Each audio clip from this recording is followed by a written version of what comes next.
It is hard to imagine life without Amazon.com. Even for someone of my advanced age.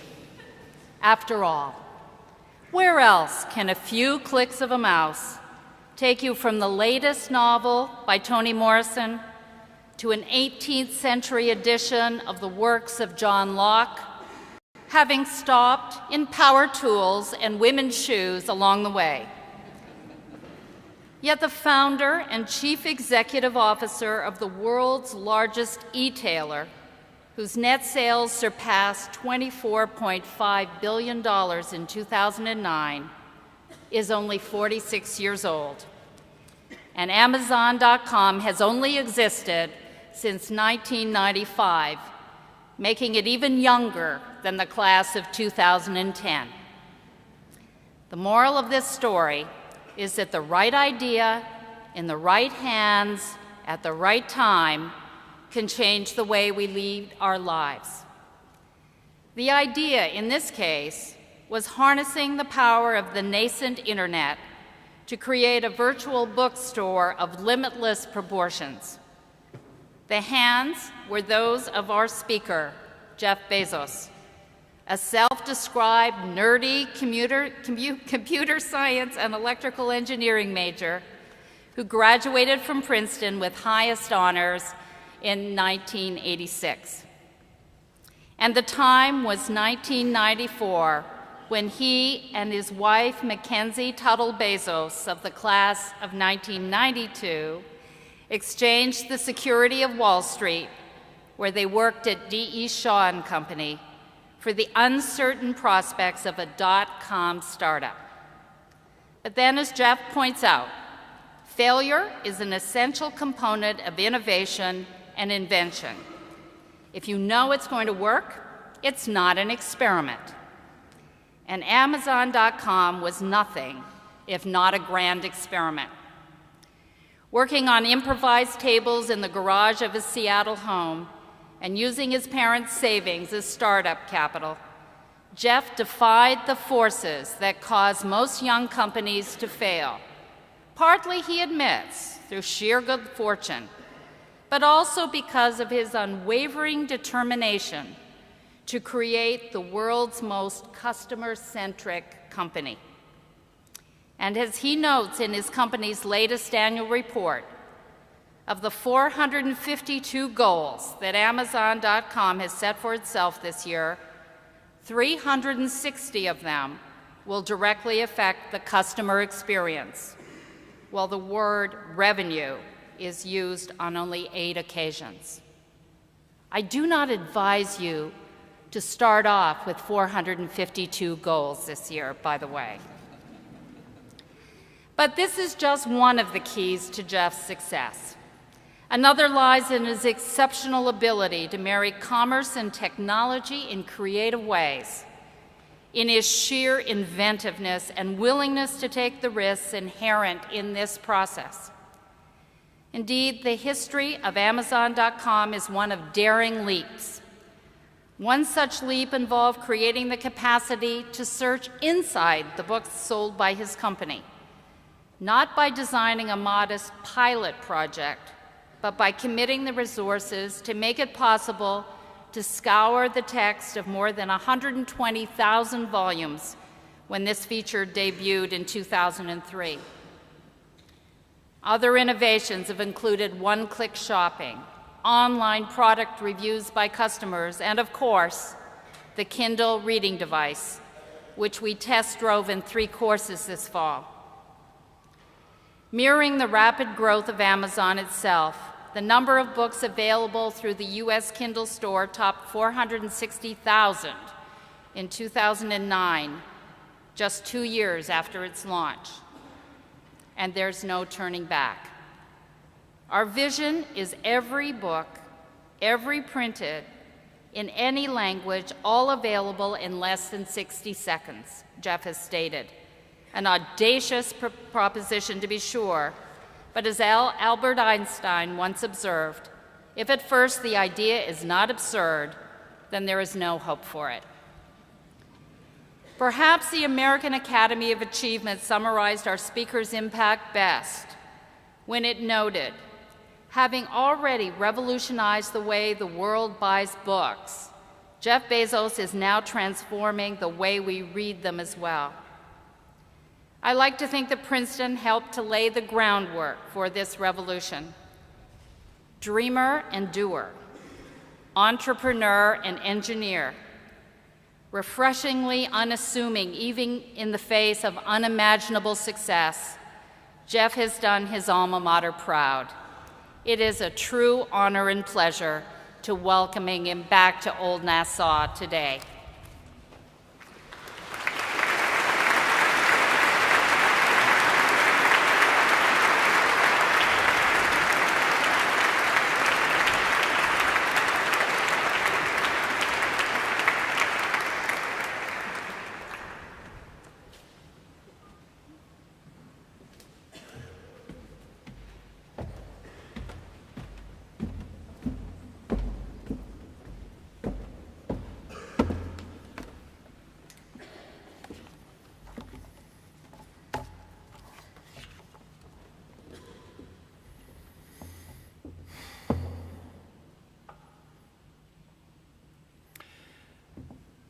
As a kid, I spent my summers with my grandparents on their ranch in Texas. I helped fix windmills, vaccinate cattle, and do other chores. We also watched soap operas every afternoon, especially Days of Our Lives. My grandparents belonged to a caravan club, a group of Airstream trailer owners who traveled together around the US and Canada. And every few summers, we'd join the caravan. We'd hitch up the Airstream to my grandfather's car, and off we'd go, in a line with 300 other Airstream adventurers. I loved and worshiped my grandparents, and I really looked forward to these trips. On one particular trip, I was about 10 years old. I was rolling around in the big bench seat in the back of the car. My grandfather was driving, and my grandmother had the passenger seat. She smoked throughout these trips, and I hated the smell.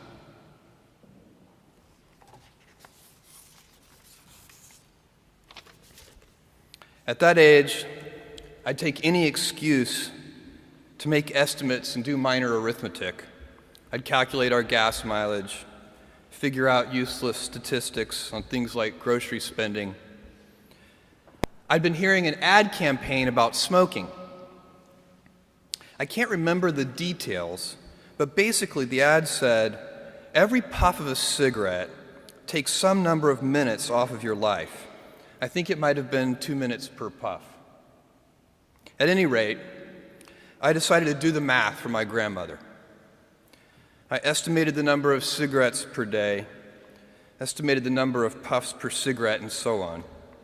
When I was satisfied that I'd come up with a reasonable number, I poked my head into the front of the car, tapped my grandmother on the shoulder, and proudly proclaimed, "At 2 minutes per puff, you've taken 9 years off of your life." I have a very vivid memory of what happened next, and it was not what I had expected.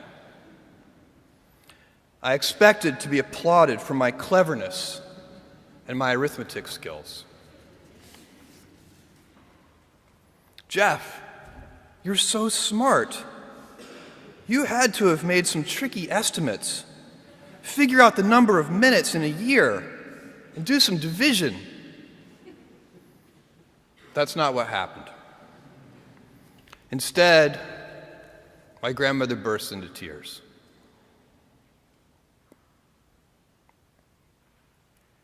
I sat in the back seat, didn't know what to do, while my grandmother was crying. My grandfather who'd been driving in silence, pulled over onto the shoulder of the highway. He got out of the car and came around and opened my door and waited for me to follow.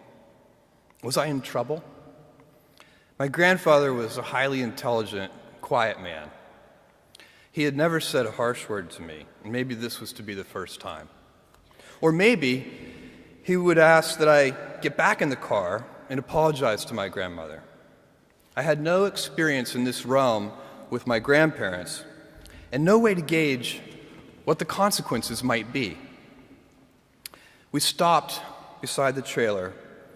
My grandfather looked at me, and after a bit of silence, he gently and calmly said, "Jeff, one day you'll understand that it's harder to be kind than clever."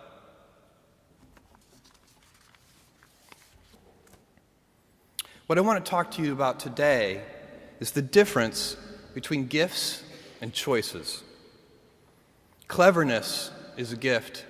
Kindness is a choice. Gifts are easy. They're given, after all. Choices can be hard. You can seduce yourself with your gifts if you're not careful, and if you do, it'll probably be to the detriment of your choices. This is a group with many gifts. I'm sure one of your gifts is the gift of a smart and capable brain. I'm confident that's the case because admission is competitive, and if there weren't some signs that you're clever, the dean of admissions wouldn't have let you in. Your smarts will come in handy because you will travel in a land of marvels. We humans, plodding as we are, will astonish ourselves. We'll invent ways to generate clean energy, and a lot of it. Atom by atom, we'll assemble small machines that can enter cell walls and make repairs. This month comes the extraordinary but inevitable news that we've synthesized life. In the coming years, we'll not only synthesize it, but engineer it to specifications. I believe you'll even see us understand the human brain. Jules Verne, Mark Twain, Galileo, Newton, all the curious from the ages would have wanted to be alive, most of all, right now.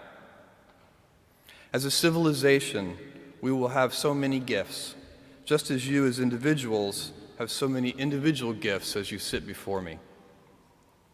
How will you use these gifts? And will you take pride in your gifts or pride in your choices? I got the idea to start Amazon 16 years ago. I came across the fact that web usage was growing at 2,300% per year, and I'd never seen or heard of anything that grew that fast. And the idea of building an online bookstore with millions of titles, something that simply couldn't exist in the physical world, was very exciting to me. I just turned 30 years old, and I'd been married for a year. I told my wife, Mackenzie, that I wanted to quit my job and go do this crazy thing that probably wouldn't work, since most startups don't, and I wasn't sure what would happen after that. Mackenzie, also a Princeton grad and sitting here in the second row, told me I should go for it. As a young boy, I'd been a garage inventor. I'd invented an automatic gate closer out of cement-filled tires, a solar cooker that didn't work very well out of an umbrella and aluminum foil, baking pan alarms to entrap my siblings. I'd always wanted to be an inventor, and she wanted me to follow my passion.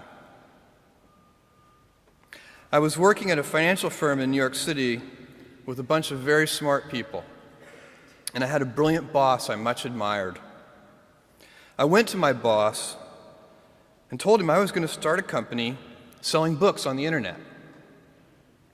He took me on a long walk in Central Park, listened carefully to me, and finally said, "That sounds like a really good idea, but it would be an even better idea for someone who didn't already have a good job." That logic made some sense to me, And he convinced me to think about it for 48 hours before making a final decision. Seen in that light, it really was a difficult choice. But ultimately, I decided I had to give it a shot. I didn't think I'd regret trying and failing. And I suspected I would always be haunted by a decision to not try at all. After much consideration, I took the less safe path to follow my passion, and I'm proud of that choice. Tomorrow, in a very real sense, your life, the life you author from scratch on your own, begins. How will you use your gifts? What choices will you make? Will inertia be your guide, or will you follow your passions? Will you follow dogma, or will you be original? Will you choose a life of ease or a life of service and adventure? Will you wilt under criticism, or will you follow your convictions? Will you bluff it out when you're wrong, or will you apologize? Will you guard your heart against rejection, or will you act when you fall in love? Will you play it safe, or will you be a little bit swashbuckling? When it's tough, will you give up, or will you be relentless? Will you be a cynic, or will you be a builder? Will you be clever at the expense of others, or will you be kind?